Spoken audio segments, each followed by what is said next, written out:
Hi, I'm Natalie Jill, fat loss expert turned lifestyle and high performance coach. Welcome to Listen Up, the podcast. On this podcast, I do what I do best, taking complicated information that is relevant to us now and breaking it down simply with actionable steps you can implement to level up your life. I also regularly interview some of the most inspiring and courageous men and women on the planet who, at their worst, learned how to achieve success greater than anything they ever dreamed possible, creating everything from nothing. If you are new here, I encourage you to go back and listen from episode 1, when this podcast was previously called Leveling Up, for the full transformative experience. Today on Listen Up, I've got my friend Sandi Glandt. Now, she's a high performance productivity coach, and her tips are life-changing for your business, for your life, just all around. She's Miss Organization when it comes to productivity. And to top that off, she's a mom of not even a toddler, a baby and a toddler. So as I'm recording this with her, she's got a 10-month-old and a 3.5-year-old. She's got her hands full all the way around. As I can see her on the screen right now, which many of you are listening audio, you can't. She's got all these organized calendars in the background for each month. She's hyper organized. Sandi, thank you so much for being here today. Yay, I'm so excited to be here with you. Thanks for having me. So Sandi, I know your life was not always this crazy organized. At one point, it was probably chaos. And I'm hoping, at least, so we can all feel normal here. Take us back to like what it was like before you figured all this out. Yeah, so growing up, my parents are entrepreneurs. My mom was working, she was running the house. And, growing up, my life was super unorganized. There was no calendars, there was no planners, color coordination. Like, it was very chaotic. I mean, when I say I was like the last kid to get picked up from gymnastics and dance class, I was literally like, my mom was always running late to pick us up. And, I think a lot of that stemmed from the disorganization. And I think that not by her own fault, she never saw that, right? So a lot of times, the things that we see growing up, they either change who we are because we decide to change them, or we don't break that chain because we just don't have enough of the resources. And I think for her, she was just in survival mode, trying to raise 3 kids and run a home. And my dad was traveling all the time. So for me, I grew up the exact opposite of what I do right now, which is, when I grew up, there was not the schedules and the calendars, and it was just a very chaotic place. And I just remember as a child feeling very overwhelmed in that space, like, always running behind to things, always, again, being the last kid picked up. So for me, it was something that I wasn't sure what that missing piece was until I got a little bit older. But growing up, it was something that I knew that it just made me feel uneasy. And then as I got older, I started implementing and learning and processing, like, what can I do to implement this into my life so I can actually maximize all the things that I'm doing in all the areas. So for people listening, I feel like people fall into 2 camps. Either they can completely relate to that chaos and there's just never enough time and feeling organized, or they might go into hyperdrive the other way where they're trying to over control things and there's no flexibility. Do you find that too, that there's these 2 extremes with people typically? Yeah, I think so. And like I was saying, I think it comes from what you saw growing up and kind of how that made you feel. Because even for me, as organized as I am with the calendars and the schedules, I try and walk that fine line of being fluid within the organization, right? So not just, we're super attached to this is at 6 o'clock, this is at 7 o'clock, and on throughout the day, knowing what you have to do, but being flexible because, I know a lot of your listeners are moms, and as moms and wives and business owners, there's always something that's going to derail us and throw us off course or schedule. So I think within the organization side of things, there is also that balance of let's have the organization, but let's also know that we have to be flexible with that as well. Can you go back to a little bit about when you said you were a kid and your mom was always late to pick up and you noticed the disorganization, what did that tell you as a kid and how did that make you feel? And this is important. I'm asking this because there's a lot of moms out there listening right now that can relate, or parents in general, dads, moms, and they've made this their normal life. And I want them to hear what that kind of creates in their family structure and their kids. Yeah, for me, I just always remember feeling uneasy. I just remember always feeling myself overwhelmed, and there was like anxiety that came from that.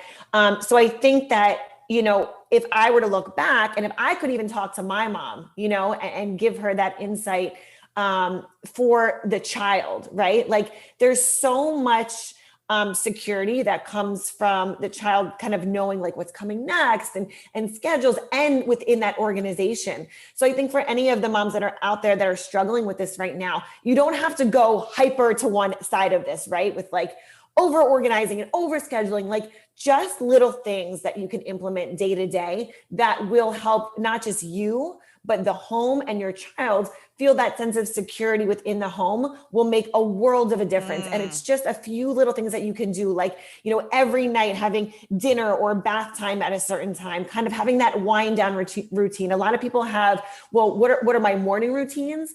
That's great. But a lot of people neglect the evening routine. So I think if you can implement that with kids, it's so easy. Most of you are doing it now with, showers or bath time and the book reading and whatever that is. So really making that something that's structured for the kids is something that you easily are probably already doing and that you can implement that'll really be a great structure for everyone in the home.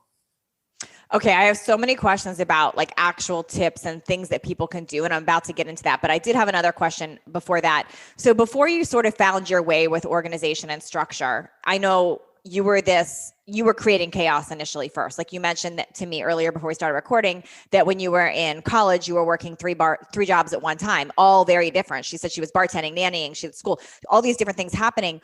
You were headed down that path. What interrupted you, or what was the first thing that started to change you and wake you up to like, there's a better way on this?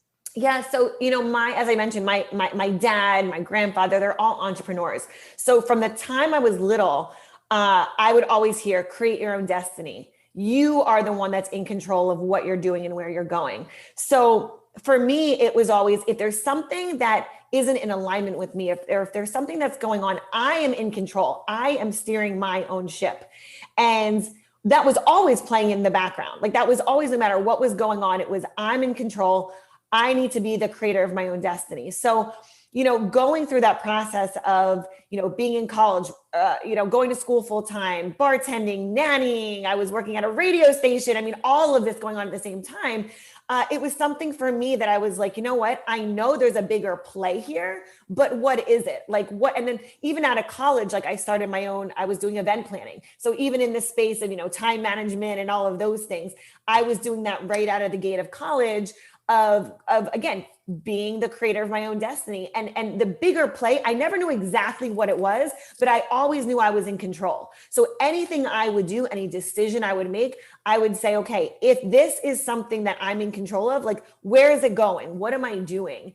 And that to me, again, no matter what I was actually doing, it was always knowing that I was in control. And I think if we can all adapt that mentality, it's such a great way for you to embrace where you're going and being in the thing that you're in versus trying to feel like you're stuck. Yeah, that's great. That's great.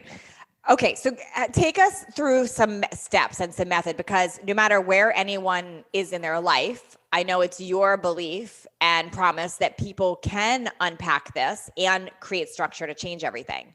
So can you help us? Like when you start working with a client, what's the first thing you do with them? Like where do you start with people? Yeah. So the first thing is I take a look at the big picture, right? So I want to know, like, what do you have going on? What do you have going in your business? What do you have going on in your personal life? Do you even have a second for yourself, right? Because like as moms, most moms feel guilty taking a minute for themselves, right? Like they'll go use the bathroom and the kid's right next to them with the iPad, or they feel guilty going for a workout, because they think that it's taking time away from their kids.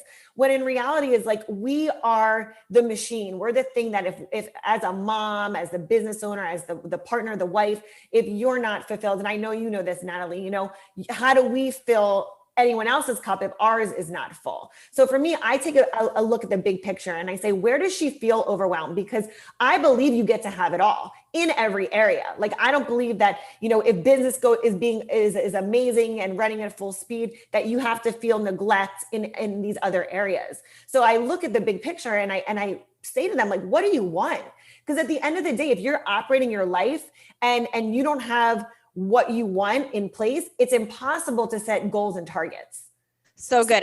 As you said that's literally my very first step when it comes to fat loss or coaching as well with people is, and it sounds so basic, but most people, when you say, what do you want? They don't know. Yeah. They'll say, I want to be happy. If it gives a very general answer, or they tell you what they don't want. So I find with my clients, I have to stay in that what do you want for a while to get in that vision. Do you see that same thing, that it's hard to even get people to figure out what they want? Yeah, most people never identify it. Most people have no idea. They're like, I want an hour, in my day, or they can't even break it down to a level that they're like, I've never even thought about it, because they're so consumed with what is going on. They don't even have the time to stop and say, well, I never did consider what I actually wanted, Yeah. So is it, excuse me, is it something in business? Is it personal? Like, what is the thing that we're going after? Because we set targets accordingly to the goal that we go after. And if we don't know that and we don't identify it, it's impossible to get there. So any tips for the person listening that's like, okay, I hear you and I don't know what I want, on how they can get to that place of figuring that out? Yeah. So the first thing is, after you identify, then we work backwards. So you would think like, okay, well, what are my, 1, 2, 3, 4, 5 step process? We actually work backwards from what the goal is. The goal is the main thing, right? From there, then we can set the targets. So let's say in this case here, it would be more time, or they want to lose weight, or carve out an hour more for themselves during the day, right? So if that's the goal, how do we backtrack and actually set the proper targets? Because a lot of people, this is another thing where they go wrong. They'll have the goal, but the proper targets aren't set. So they'll get off track and they'll say, oh my gosh, how was I not able to eat healthy, or run that, take time to work out, or set proper time management? Well, again, if the targets aren't set correctly, they're going to set themselves up for failure. So this comes into the whole, what do you want? If they're like, I don't know what I want, and they don't know what that is, you're going to, I'm assuming, just have them pick something. Like, okay, well, you initially in our conversation said that you wish you had more time. So let's start with that. Am I hearing you correctly? Like, you'll pick one thing so you have a target to focus on, and then we're going to start reverse engineering it and breaking it down. Right, exactly. And I think also with that process too, you want to think big, but at the same time, you don't want to set yourself up for failure. You don't want to say, I have all these goals, and you try and go all in at once for all of them, and then you sabotage them all. Got it. Okay. And I love that, because I do this with women all the time. They'll have like 5 goals. I'm like, no, let's just pick one. Doesn't mean you can't work towards them, but we've got to focus on one thing, or we're spread too thin, not making anything happen.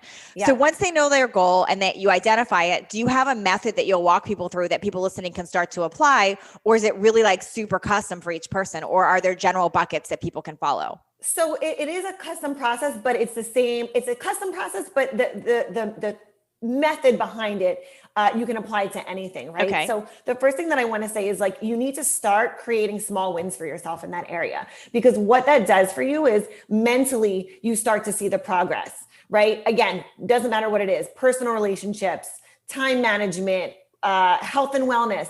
If you can start to see, you may not be able to see the light at the end of the tunnel, but if you can start to see a little shimmering sign that there's some progress there, you're on your way to whatever that goal is. Give us an example of like a small win that people aren't thinking as a small win.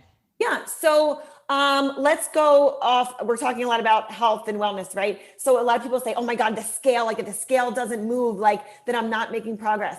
Well, maybe you could chase your kids around in the park and you weren't able to do that before. Maybe it's a non-scale victory and you're drinking more water, eating more greens. In time management, maybe you're like, wow, I actually hit the 3 targets I set for myself today, when the week before you were scattered and felt all over the place. That's right? So good. I love that advice, because I do see that hugely in weight loss, is people focus on what's not working or what's wrong or how far they have to go, versus like focusing on those steps along the way that you're actually creating. Like, oh, you drank more water today. Oh, you did this. Oh, you stayed committed. Whatever it is, what we focus on, I believe, expands even more. Absolutely. And that's why that's such a big part of the process, because, you don't want to look at, again, what you said, what's not working, because you're just sabotaging yourself. If you can look at, I had a little bit of progress here, it's one small step at a time. That's how we create the momentum to get to those big wins. But if you keep beating yourself up, I mean, women are great at that, right? If we beat ourselves up for the things that aren't working, that's not going to get us anywhere. If we focus on the small little victories that we have, that's what creates that snowball effect of those big wins. Okay. Speak into the mom aspect for a minute, because I know you're right there right now. So if you're talking to the mothers that are buried in that, can you talk us through a few things that you've done to create structure there? Because clearly you have a successful business and you're raising 2 little kids at the same time. How do you navigate that? Yeah. So the first thing I want to say is, mom life is super unpredictable. You know this, I know this, the mom listening, I know she can resonate with this. So the one thing that I do is I set 3 targets for myself every day. It's not at a set time. It's not, there's not a specific, I have to get X target done at this time. It's these 3 things need to get done by the end of the day. Because if we were to, let's say I have this appointment at 10 o'clock, this appointment at noon, this appointment at 1, you're really, now some things are flexible, other things, right? Like appointments, they're set, but we want to set ourselves up again for success. And we want to make sure that if it can't get done at 10 o'clock because someone's got to go to a doctor's appointment or the dog's got to go to a vet, whatever comes up, that you don't beat yourself up there. So what I do is I set 3 targets for myself every single day. And these are the money moves. These are the things that move me forward. These are the things and now these also, by the way, are not just in business. This is personal. This is business. This could be for myself personally. So I'll give you an example. Some of my targets that I'll write out would be like work out today. Do the podcast interview, send out the newsletter. Like, what are the things that are very strategically moving me forward? And I think for a lot of the moms that are listening, this is something that you can do today. This is something that you can implement today. I do this the day before. So what I do is before I shut my workday down, I write down the 3 things I need to do for the next day. You can do it before bed. Either way, 3 things, they go on the schedule for the next day. And that's what you focus on tomorrow. This also helps you get more sleep because you're not worried, what do I got to do tomorrow? What's rattling on in my brain? You can shut it down. You know what's going on and really set yourself up for the next day.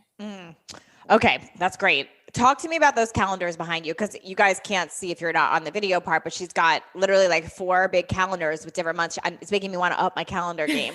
I just have a plain whiteboard over here. Tell me what that's about and how you use that. Yeah. So like I was talking about before, look kind of working backwards. What I do is I map out my strategy, what I'm doing in a quarterly aspect. So I look and I say, okay, like we're going to be going into Q3, right? So what am I focusing on? Like, what am I going after? What are the big, exciting, juicy goals that I have? And then what I do is I write out what I want to do. What's the vision? Where is the business going? Because if you run your own business or if you're running the home, you need to, again, going back to that, I'm the captain of my own ship. I'm the creator of my own destiny. I need to know what I'm doing because everyone around me, whether it's an assistant, whether it's someone that's helping me with the kids, whether it's my husband, like I need to be the one steering the ship so I can make sure everyone's going in the right direction. So the calendars, again, whether it's personal or business, I'm writing out big picture, thinking ahead, what's coming up in June, July, August. And then I kind of backtrack from there. What's the strategy to implement to make sure those things happen? So good. So good. Okay. Give us sort of your best practices now. Like, so if you have 5 minutes for someone and you're just going to run down and they're thinking, I'm in chaos. I can't get my goals done. It's not happening. If you were to rattle off some things that you would say, you must do this or what you must stop doing. I want to hear both those things. Yeah. Well, the first thing I want to say is, again, because I know there's a lot of moms listening in, the first thing is you have to give yourself grace because I just remember even now, look, my youngest is 10 months old. So he's not even a year old. And I think for all of the moms who have little kids at home and they're trying to run the business and you feel like you're failing, because I don't think there's one woman on this planet that's never felt that before. If you're raising babies and in a business, you are not alone. I am telling you right now, because I think that it was important for me to hear that as well. Like when I was in that new, especially the first, 3 months, 3 to 6 months, and you're beating yourself up out, I didn't do this thing or I didn't do that in the home, in the business. Just give yourself grace because when you're in that period, it's just such a finite period of time where you really want to be with your babies and your kids and no matter where you're at, I think it's so important to remember that. So that's the first thing. The second thing would be is setting boundaries. You have to have your boundaries in place. If you don't have boundaries, then anything that comes at you, you're willing to say yes to. You're willing to say, okay, well, I'll do this. And Natalie, I know you're amazing at this because you know, what you have going on. You know what you have going on, what's a hell yes and what's a hell no. Right. But it took me a long time to get there because it used to drive on, and I'm sure you've worked with clients on this. I used to be guided by emotions. So, that sounds fun, or I have to say yes, or they're going to be disappointed if I don't. So it took some unwinding to not let emotions dictate that, and instead know my quarterly goals, my plan for not just business, but my life. Like, what's the priority? And then is something a heck yes, or am I falling into something else? Exactly. And then with that, also your non-negotiables. Like, what are the things that you're willing, that you know are going to bring you to that goal, bring you closer to that goal? And then what do you know that you're like, I am not willing to compromise on this, because it's either integrity or it's either the goal or the family. Like, when you say yes to something over here, you're saying no to something over there. So really having that in alignment. And, you know, I go over this with my husband all the time. Like, I know what his non-negotiables are and he knows mine. They don't have to be the same, by the way. Like, if my husband runs on all cylinders all day long. He's in a very high performance job.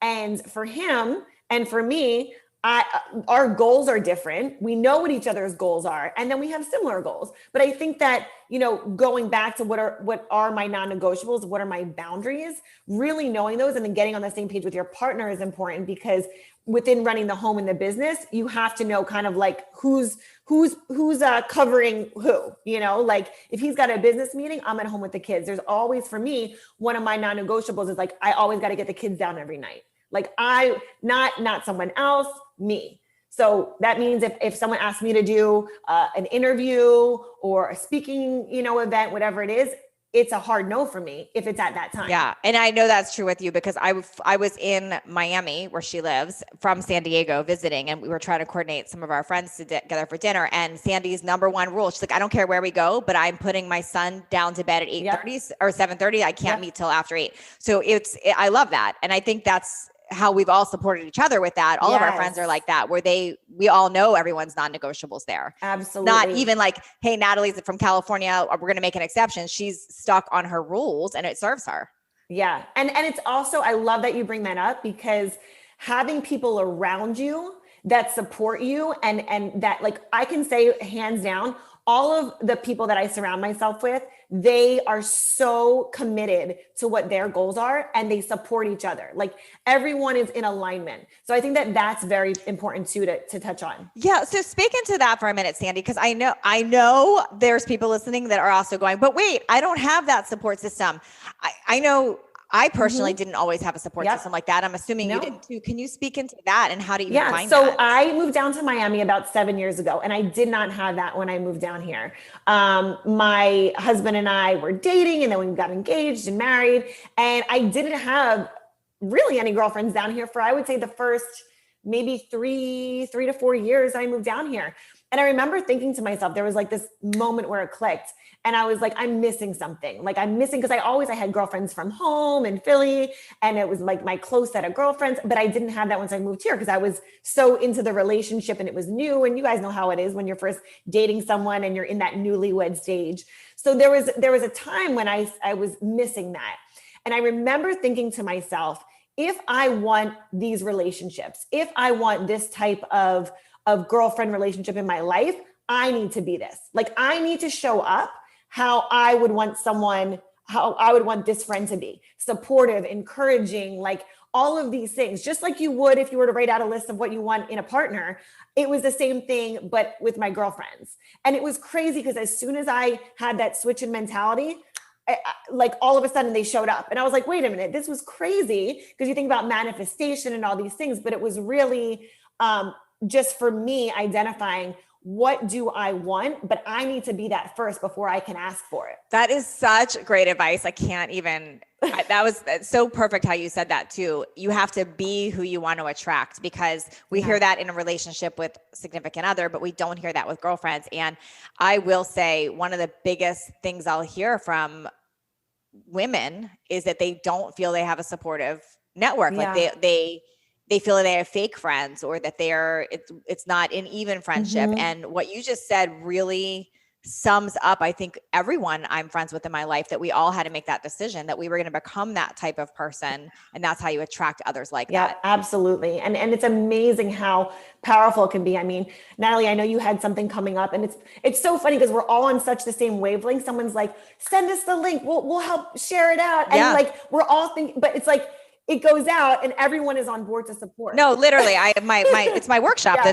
That's up right now. And every one of my girlfriend, I don't think I have a girlfriend that didn't offer to help. Like didn't say, like, it's just, that's how friendship should be. It shouldn't be one-upping people. It shouldn't be feeling like you're burdening somebody. Like, I think a true friend will think about what you need before you have to tell them what you need. Yeah. And Natalie, I love how you say too, don't ask someone how you can help them. Like, think about what they have going on in their world and how you can support them. And I can say hands down, all of my girlfriends are like that. And I think it's because, again, I had that switch where I was like, I can't just ask for something if I'm not willing to be that. You know, so I would say, if you don't have this right now, start to think about how you're showing up and then start putting that out there, and you'll start attracting it. So good. There's nothing that triggers me more than when somebody says, how can I support you? And I know, well, I know that they mean well, the intention's there. But when you ask somebody, how can I support you? It's like somebody along the way said, that's what you're supposed to ask people. When you ask somebody, how can I support you? You're putting it back on them to figure out how they can support you. But so don't ask that. Don't ask that. Just figure out, like, ask a different question to figure out. Yep. And also get to know them, right? Like, know what they have going on. Know if they've got a book launch or a podcast or, something coming up. And it's not hard to find, right? You go on someone's stories and you'll find out in 2 seconds. So it's very easy to figure it out, but you do have to do a little due diligence on your end. Yeah. Yeah. And I didn't mean, like, I know people mean well when they're asking that. It's just one of those, like, I don't think people realize that's just putting work back on the person you're trying to support. Yeah. You have to figure out, because then they have a lot of questions. Well, I don't know. What can I ask? And am I going to have to do it for them? And blah, blah, blah. Like, it brings this whole weird internal dialogue that we don't need to be having.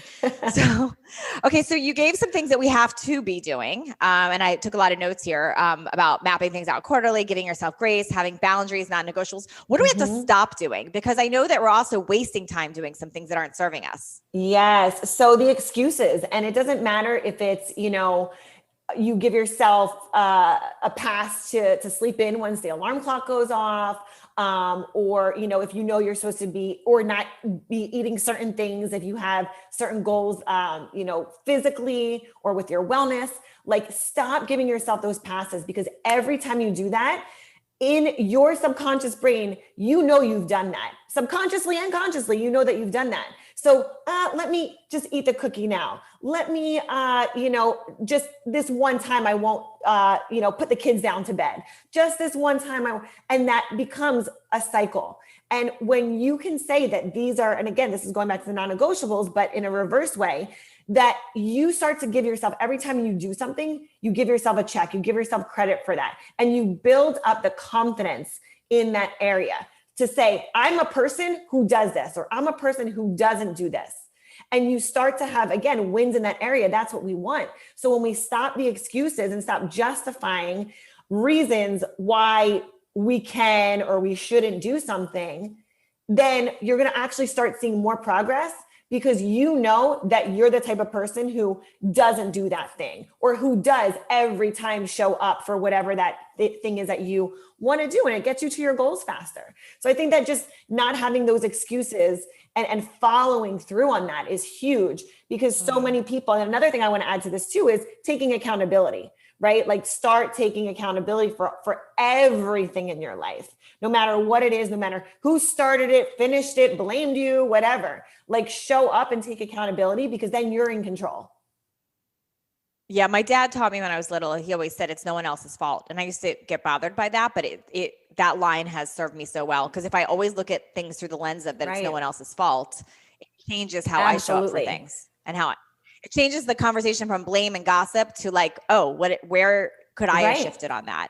I mean, and this is with everything, like literally everything. I think about what's happened in this last year, and I'm not encouraging having your head in the sand. That's not what I'm about to say here. But I feel sometimes we get so caught up in blame and whatever, when we can make a different choice ourselves. Yes. We can choose to spend our time, our focus, or whatever in a different place. And then it becomes not about whose fault is it, who do I need to change, fix, whatever, who am I fighting with, to where can I take control and responsibility here? Absolutely. The whole game changes when you start taking accountability in every area of your life, relationships, wellness, business. Like, it's such a game changer. And, again, a lot of people like to point the finger and place blame, but when you can start to say, how could have I done that better? How could I really be in control of this?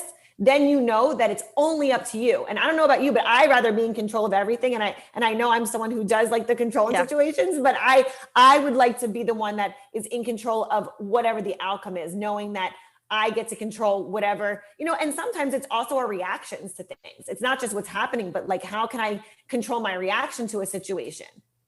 So that's huge too. Yeah. Okay, I have a final question for you, and this one is a sort of a loaded one, but I really want to get your take on this. Being a productivity coach specialist, okay, social media. Yeah. Does it help people? Does it hurt people? And how do you create boundaries? Okay, so that's what I was just going to say. I think that you have to have boundaries. Like for me, I'll tell you one of my non-negotiables, one of my boundaries with that is when I shut my workday down for the day, I won't go on from 4 until the kids go down at 8. So that's why you didn't like my post. I'm just kidding. I'm just kidding. But I think that, look, social media is amazing. It's an amazing tool if you use it. Like, I don't want it to use me. I want to use it. So if I get to use it to connect with people, to expand my business, to get my voice and tips and what I know is going to help other people in the world, it's an amazing tool. If it's using me and it's consuming my time and taking away, I remember when Clubhouse first came out. I mean, all of us. Oh yeah, we got caught up. I got caught up there, right with you. Yes. Yeah. And you were so good. Like, I can't go on this. These are my non-negotiables. So that was amazing. And I think for me, the second day I was on it, I was outside with my son. We were playing soccer in the backyard, and I was on Clubhouse while I was playing with him. And I was like, whoa, time out, never again. And it was the second day. And I was like, this is my non-negotiable, because while most of us are like, okay, it's not work, it's work to be on there. You need to be engaging. You need to be listening. So I remember seeing myself on the phone, kicking the ball. And I was like, oh no, this is not going to happen again. Because to me, that's good. He can't tell me, mommy. I mean, he can tell me get off the phone, but you know what I mean? He's not the one that he's suffering, not getting a fully present mom. Like, I have always said my non-negotiables are being a fully present wife and mother. And that means they give me the respect in my business when I'm working. Yeah. But in return, I give them the respect when I shut it down and they have 100% of mom. I love that you're sharing that, Sandi. It's so important. And I will share that my daughter is almost 14. And I did an episode with her earlier this year where we took her phone and she no longer can have any social media, any TikTok, any of that. Yeah. And I take responsibility for that because when she was 3.5 and 4, I was in building mode. I was building my business, and she saw me on my phone all the time. And I was that mom kicking the ball and on the phone. And you think that it's not going to impact them. They're too young. They're not having the conversation with us yet. It impacts them. Absolutely. And my daughter now has big stories around it that she just told me, Mom, I remember being a kid and feeling lonely. I mean, I remember being with her, but to know that they're smart and they know. Absolutely. And your attention is getting more to your phone or to whatever else, they pay that price later. And it teaches them that that's a normal way to be. And one of the things that drives me crazy when you look at Gen Z is they're always on their phone. We didn't have that growing up. Always on their phone, but they're learning that from us. Yep, absolutely. And for me, I always look at it like, how do I want to show up? Do I want to be the mom that's on the phone, or I just give them the iPad?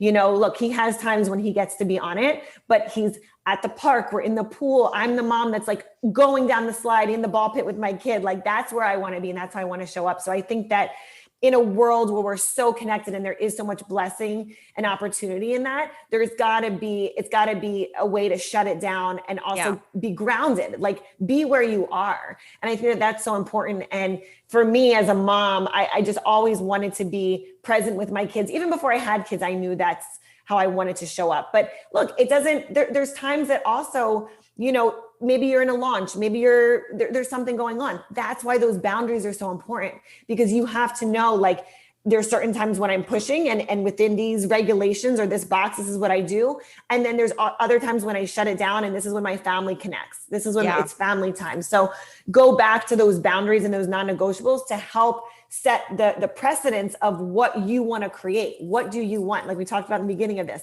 what do I want? How do I want to show up as a wife, as a mom, as a woman in business, and then create it around that. So good. This was so good. Sandi, where can people find your book? Tell us about that. And where can they find more from you? How can they work with you? All the things. Yep. So my book is called Slay Your Day. And I actually wrote the book because through all of my coaching and my programs and courses, I wanted to give my clients a toolbox. I wanted to give them tips and trainings. And part of the book is there's journaling prompts in there to write out some of these techniques and the systems that I coach on. So Slay Your Day is on Amazon. You can get it at Barnes and Nobles.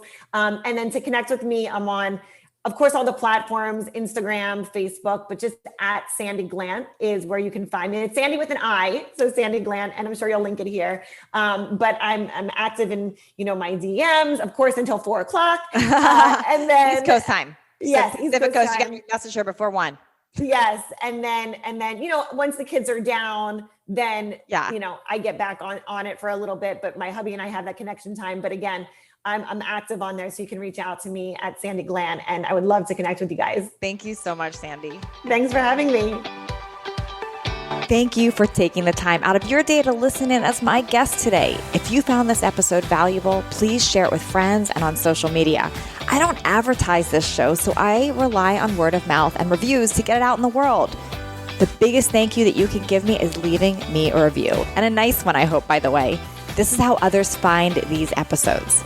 If you do leave me a review, be sure to message me at support@nataliejillfitness.com with a screenshot of your review, because I would love to send you a free digital download of my DSR journal as a thank you. And please don't forget to connect with me on social media at Natalie Jill Fit on Instagram and Facebook.